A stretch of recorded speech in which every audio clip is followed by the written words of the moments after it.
Greetings and welcome to another presentation from SW Unlimited, your home for adaptive technology. I was in the midst, and of course my name is Sherlock, want to make sure we get that out there.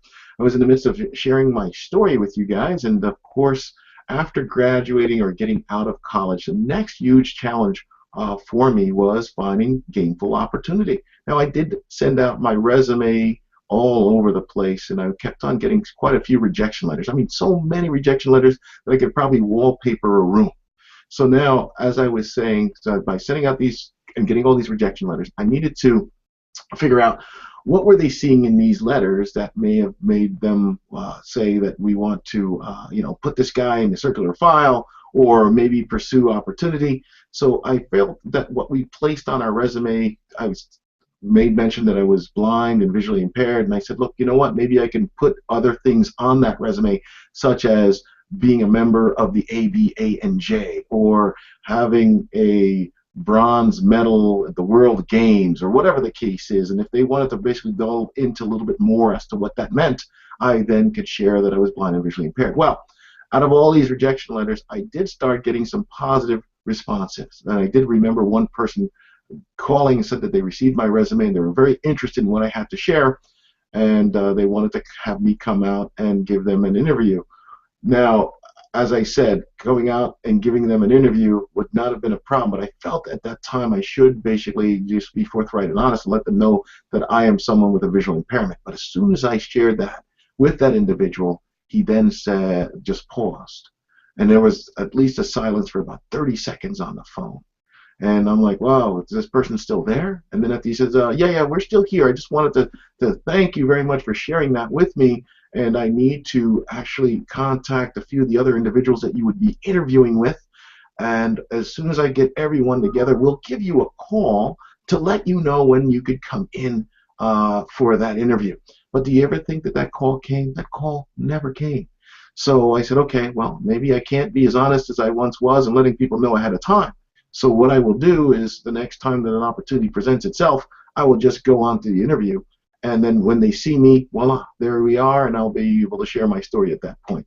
Well, that opportunity did come. Someone did ask for me to come and do an interview with them, and I know when I got there, they saw the receptionist. She was a little bit surprised that there was someone who's visually impaired that's standing in front of her, and then she called the person I was supposed to interview with. He came out.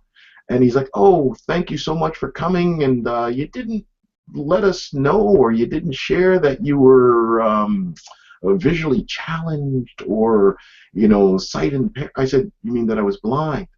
He said, oh, yeah, absolutely.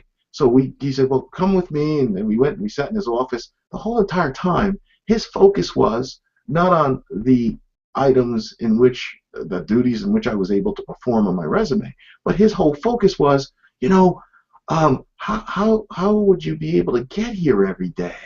Or, we've got a lot of people here, and, there's a lot of file cabinets or things of that nature. Then the focus stopped becoming on Sherlock, the person, and then it became the disability that got in front of who the person was and how I could be effective for them in that place of employment. So, needless to say, wasn't too happy with that, and that didn't work out. But I was fortunate because there was a job club that I did belong to for the New Jersey Commission for the Blind, and they had some individuals that came from all different types of agencies or private industry, and they had individuals from the Department of, I guess, their human resources. So they were helping us who were blind and visually impaired just put together our resumes and helping us with our interviewing skills.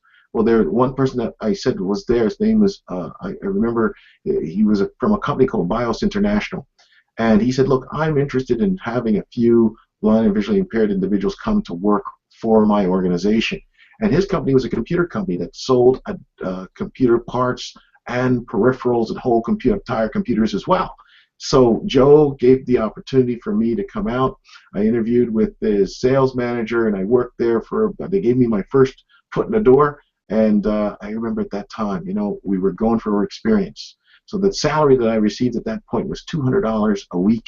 and it only cost me a mere $125 of transportation getting back and forth. It was a good thing I lived at home, because I could really eat more than $125 a week just in food. So it worked out great that I was able to get that opportunity and start my career in sales. That's how I got it, because I mean, I didn't want to do sales. Sales was not me. I didn't think that I would be capable of, having people just pick up the phone, speak with me, and be able to share what that product or whatever that service was. I knew what happened when somebody was basically in sales. I knew a lot of times when people would call at home, and I would pick up the phone, and somebody's like, yeah, can I speak to such and such, or can I? We know how we get bombarded with these telemarketers all the time. I did not see myself being one of those. But it was the open opportunity that I got, and believe it or not, once I decided that I would be working in an industry, in an area where I could actually help people, it started to be a little different for me, and it did work out well. I stayed in that first company for about a year, or 9 months to a year, and for me, working on the phones and working with a lot of accounts that I was given, I was then able to get another gainful opportunity. And I guess I have to give you an idea as to how well this worked out for me. They gave me about 100 or so leads, or people that used to do business with this company called BIOS International. And from that 100 people, or those 100 accounts, they had stopped doing business with BIOS for one reason or another. I had to then convince these people to come back and start working with my company again, or this company that I was working for. So I was able to get 80 of those 100 people after about 4 or 5 months to start buying from the company again. So I said, the Lord, this is what the intention was for me. This was my destiny. This is what I was truly made to do, is to help people and to work with technology. And from me working with some clients, one person called me and said, look, we would like you to do the same things that you're doing there for this company. We'd like you to come and work for us doing it. I said, well, I don't really know if that might be. He said, look, whatever you're getting paid now, we'll pay you more money to do it. And I said, well, fine. If that's the case, let me go over there and give it a chance and see what I could do to have it work out. So I did go, and I did take the chance of the opportunity for myself to come out and to work with them. And what I mean by working with them, he called me, I went out, and that was the first time he ever knew that I was someone who was blind and visually impaired. So he had no idea that the person who was taking the orders, processing his information, was someone who was blind. He's like, this is great. Whatever you're able to do there, we want you to do the same thing here. And believe it or not, this happened to me about 4 or 5 times before me starting my own business. But I think that I probably shared a little bit as to what we were going through and finding gainful opportunity. Now that I shared with you guys what gainful opportunity was and how I got involved with selling computer components, parts, and peripherals, and working for, let's say it was 1, 2, 3, about 4 or 5 other companies before starting my own business, SWU Unlimited, back in 1998. And I was going to basically share with you some of the challenges that I had faced along the way. But I don't know if we've got enough time for us to finish all of that for this particular session. But I just wanted to just continue on with this road and sharing with you, no matter what the challenges are, we are capable of overcoming all of those challenges as long as we are given the right tools and the support. We can go out and we can achieve any goal that we have set before us. So again, thank you for tuning into this particular session.